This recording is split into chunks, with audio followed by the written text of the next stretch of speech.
Hello everyone, welcome to study with Rajneesh. Courses and career के next lecture में हम cover करेंगे how to write answers in IGNOU exams. IGNOU के exam में हम आंसर कैसे लिखें कि हमको अच्छा परसेंटेज प्राप्त हो। सबसे पहले जब आपको कॉपी मिलती है तो इनफ टाइम रहता है कि आप उसमें जो पर्टिकुलर लिखना है फर्स्ट पेज में वो अच्छे से लिखें, केयरफुली लिखें, आपका इनरोलमेंट नंबर केयरफुली लिखें। फिर आपको लगभग 5-10 मिनट मिलता है जब तक कि आपको क्वेश्चन पेपर नहीं दिया जाता है। तब तक आप क्या करें, आप अपने आंसर शीट को अच्छे से देख लीजिए कि आपका कुछ आंसर शीट बीच में कोई पेज मिसिंग तो नहीं है, कंप्लीट जितने पेजेज होने चाहिए उतने पेजेज हैं, कोई फटा तो नहीं है उसका कोई पेज। अगर ऐसा कुछ आपको प्रॉब्लम लगती है तो आपका आंसर शीट चेंज किया जा सकता है। उसके बाद अगर आप आंसर शीट आपका सही है तो उसमें आप अपना पर्टिकुलर फिल करिए। फिर आपको बॉर्डर देखना है, क्योंकि लेफ़्ट साइड तो बॉर्डर बना रहता है, लेकिन राइट साइड भी अगर आपको मार्क्स चाहिए तो थोड़ा डेकोरेटिव ढंग से लिखना पड़ेगा, अरेंज मैनर में लिखना पड़ेगा।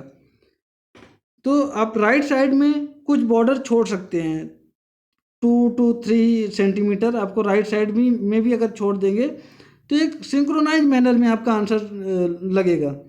तो इसलिए पहले से ये एक बॉर्डर आप पेंसिल से बना लीजिए या उसको मोड़ के भी बना सकते हैं। इससे ये होगा कि आपका एक तरह से पेज भी कवर होगा। जब आप कम वर्ड में आपको ऐसा लगेगा कि आपने ज़्यादा लिखा हुआ है, और दूर दूर लिखना है आपको, जिससे आपकी हैंडराइटिंग अच्छी रहे। आपकी भले हैंडराइटिंग अच्छी नहीं है लेकिन नीट एंड क्लीन रहेगी, तो सामने वाला जो एग्जामिनर है उसको लगेगा कि हाँ, इसने बहुत ही अच्छे ढंग से लिखा हुआ है।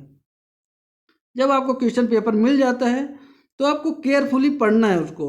आपको जल्दबाजी नहीं करनी है कि बस अब तुरंत हमें क्वेश्चन पेपर मिल गया, आंसर लिखना स्टार्ट करें। नहीं, 5 मिनट आप उसको पढ़िए, देखिए कि मैं किस क्वेश्चन पेपर से मैं स्टार्ट कर सकता हूँ। जिस क्वेश्चन में आपका कॉन्फिडेंस ज़्यादा है, आपको लगता है कि इसका मुझे आंसर अच्छे से आता है, तो उस क्वेश्चन से ही आप स्टार्ट करिए। आपको जल्दी जल्दी में ये नहीं कि क्वेश्चन नंबर 1 से ही स्टार्ट करना है। जिसमें आपको जो इजीएस्ट क्वेश्चन है उससे आप स्टार्ट कर सकते हैं। आंसर शीट में भी आंसर शीट में काफ़ी डेकोरेशन नहीं करना है। ऐसा नहीं उसमें भी आप फूल पत्ती बना रहे हैं, डेकोरेट कर रहे हैं।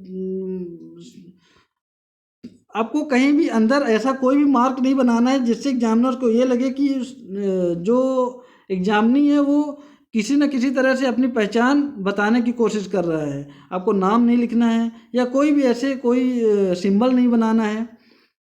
आपको इजी वे में रखना है। आपको सिर्फ आंसर आपसे पूछा जा रहा है, आप आंसर दीजिए। आप ट्राई कीजिए कि आंसर शीट एक्स्ट्रा लीजिए। आप कम से कम आप अगर एक आंसर शीट भी एक्स्ट्रा लेंगे या 2 एक्स्ट्रा लेंगे तो एग्जामिनर को एक ह्यूमन टेंडेंसी है कि आपने अगर एक्स्ट्रा लिया हुआ है तो ये लगेगा कि हाँ, इसने आंसर अच्छे से लिखा है, कुछ इसको नॉलेज ज़्यादा है। तो ऐसा मैं कंपलसरी नहीं बोल रहा हूँ, लेकिन अगर आप एक अच्छा इफेक्ट पड़ता है उसके सामने वाले के माइंड में कि आपने एक्स्ट्रा एक आंसर शीट लिया हुआ है, तो आपको नॉलेज है इसलिए आपने एक्स्ट्रा कुछ लिखा हुआ है। फिर राइटिंग प्रैक्टिस होना चाहिए। जनरली स्टूडेंट्स को राइटिंग प्रैक्टिस होती है, कोई बहुत बड़ी चीज़ नहीं है, लेकिन इग्नू से जो एग्ज़ाम देते हैं उनकी कहीं ना कहीं तो उनको एक्सेप्ट करना चाहिए कि उनकी जो पढ़ाई है वो छूट चुकी है। तो इसलिए वो लिखते बहुत कम हैं, और जब वो अचानक से एग्ज़ाम में अपीयर होते हैं तो उनका हाथ दर्द करने लगता है, उनसे लिखा ही नहीं जाता, हाथ कांपने लग जाता है।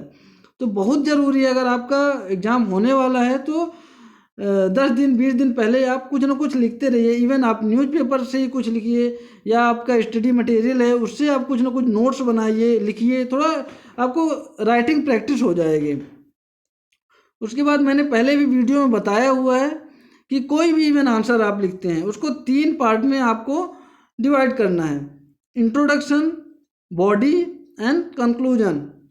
इंट्रोडक्शन आपको इंट्रोडक्शन देना है कि आपसे पूछा क्या जा रहा है, उसका एक ओवरव्यू आप शुरू में ही बता दीजिए। उसके बाद जो बॉडी है बॉडी में मेन आंसर आपका बॉडी में रहेगा। बॉडी को आप पैराग्राफ में डिवाइड करिए, बुलेट्स में डिवाइड करिए। मीन्स आपका जो भी जो आपसे आंसर पूछा गया है तो आप उसको टॉपिक बाय टॉपिक बुलेट्स में लिखिए। पैराग्राफ में भी लिखने का फ़ायदा ये होता है कि जनरली स्टूडेंट बस लिखते चले जाते हैं, लिखते चले जाते हैं। एक तो स्पेसिंग रहेगी, अच्छा लगता है पैराग्राफ में डिवाइड रहेगा तो। सेकंड थिंग कि उससे आप थोड़ा स्पेस भी कवर करते हैं। जनरली आप लिखेंगे तो एक पेज में ज़्यादा वर्ड्स लिखेंगे, बट अगर आप पैराग्राफ में डिवाइड कर दिए, बीच में 2 लाइन 3 लाइन अगर आप छोड़ रहे हैं तो कम वर्ड्स में ही आपके पेज भर जाते हैं, तो आप नेक्स्ट पेज में आप बढ़ जाते हैं। तो इसलिए आप ट्राई करिए कि बुलेट्स में लिखिए, पॉइंट्स में लिखिए, और लास्ट में पॉजिटिवली कंक्लूड करना है। आपका कोई भी आंसर है हमेशा पॉजिटिवली कंक्लूड करिए। उससे हो सकता है कि एग्जामिनर जल्दी में अगर है और आपका पॉइंट्स देख लिया, बुलेट्स देख लिया और कंक्लूजन देख लिया, तो उसको समझ में आ जाएगा कि स्टूडेंट्स को कितना पता है। पेन बहुत ज़रूरी है, पेन हमेशा अच्छा होना चाहिए। जनरली क्या करते हैं स्टूडेंट्स की, एग्ज़ाम होने वाला है और नया नया पेन खरीद लिया और चले गए। जब वो लिखने लग जाते हैं तो इतना सॉफ्ट चलता नहीं है। तो इसलिए अच्छा पेन हो और पहले से यूज किया हुआ हो। कुछ पेजेज आपने पहले भी लिखा हो एग्ज़ाम से पहले, एक ट्रस्टेड होना चाहिए। फिर इम्पोर्टेंट पॉइंट्स को हमेशा अंडरलाइन करना है। अगर आप अंडरलाइन नहीं कर रहे हैं तो बस फ्लो में एग्जामिनर जो है वो कॉपी चेक करते चले जाएंगे, लेकिन अगर आप अंडरलाइन है तो उनकी आंखें ज़रूर उसमें पड़ेंगी और उनको पता चलेगा कि हाँ पर्टिकुलरली, जैसे आप कोई सन लिख रहे हैं या कोई इम्पोर्टेंट नेम लिख रहे हैं या कोई थ्योरी है अलग से जो कि इम्पोर्टेंट आपको लगता है, तो उसमें आप अंडरलाइन करेंगे तो एग्जामिनर को पता चलेगा कि आपको ये चीज़ आपको मालूम है। आप डायग्राम्स का यूज कर सकते हैं, आप ग्राफ्स का यूज कर सकते हैं। इससे एग्जामिनर के मन में बहुत ही अच्छा आपकी छवि बनेगी कि आपको नॉलेज काफ़ी है। इसलिए आपको अगर 10 नंबर का है तो 8 नंबर 7 नंबर इजीली मिल जाता है, और यही धीरे धीरे करके आपके अच्छे परसेंटेज बनाते हैं। आप ट्राई करिए कि 5 मिनट 10 मिनट पहले क्वेश्चन पेपर आपका ख़त्म हो जाए और आप एक बार रीचेक कर सकें। आप जो एक्स्ट्रा कॉपी लिए हुए हैं उसको स्टेपल कर सकें, आप रीचेक कर सकें कोई क्वेश्चन छूटा तो नहीं है। एक आपके अंदर एक अलग ही कॉन्फिडेंस लेवल रहेगा। लेकिन अगर आपको ऐसा लगता है कि आपके पास इनफ टाइम नहीं है और आपके पास सिर्फ 5 मिनट है और आपको बहुत सारा लिखना है, तो आप उसको समराइज करना है। आपको अगेन बुलेट में आपको समराइज करना है। आप पॉइंट बाय पॉइंट उसको हेडिंग में आप लिख दीजिए और 5-6 पॉइंट, तो कम से कम आपको पूरे नंबर नहीं तो 10 में से 5 नंबर 4 नंबर मिल ही जाएंगे। लेकिन अगर आप उसको लिखने बैठ जाएंगे इंट्रोडक्शन और सब कुछ जैसा मैंने पहले बताया है, तो आपको कहीं ना कहीं नुकसान हो जाएगा, क्योंकि आप मेन जो आपके पॉइंट्स थे जो आपको लिखना था वो आपने लिखा नहीं है। तो अगर आप जल्दी में हैं, आपको बहुत सारा लिखना है, तो पॉइंट्स में आप लिख के उसको समराइज कर सकते हैं।